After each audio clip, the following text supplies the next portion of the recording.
J'ai découvert tardivement, malheureusement, que la médecine des vaccins n'était pas une médecine scientifique. Vous pouvez aborder tous les sujets que vous voulez. Presque. Ah. Les vaccins, vous pouvez pas... non. Ah. Ils sont obligés de continuer à raconter des bêtises pour ne pas avoir à dire que depuis 10, 20 ou 30 ans, ils ont raconté que des bêtises.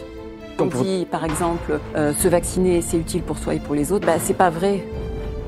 Les polios qu'on a aujourd'hui dans certains pays, ce sont des polios dus à un virus vaccinal. Donc on remplace une maladie par une autre.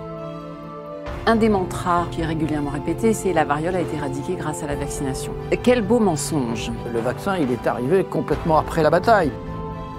La substance qui aujourd'hui pose problème, c'est l'aluminium. Et on a assisté au XXe siècle à une augmentation des maladies auto-immunes. Donc la toxicité de l'aluminium est indiscutable. Il est généralement admis que 1 à 10% des effets indésirables seulement sont signalés. Un système de désinformation quasi systématique à propos de la grippe. Donc vous voyez que là, on a affaire à des apprentis sorciers. C'est pas du complotisme. C'est pas de la spéculation, c'est des faits et de l'observation et de l'analyse. C'est officiel. Pourquoi imposer ces vaccinations à tous les enfants? Puis Stop. Je vous en prie. Non, ce sont des balivernes. Cette vaccination-là ne doit pas être obligatoire. Il faut arrêter ça. Il faut rouvrir le dossier de l'obligation vaccinale.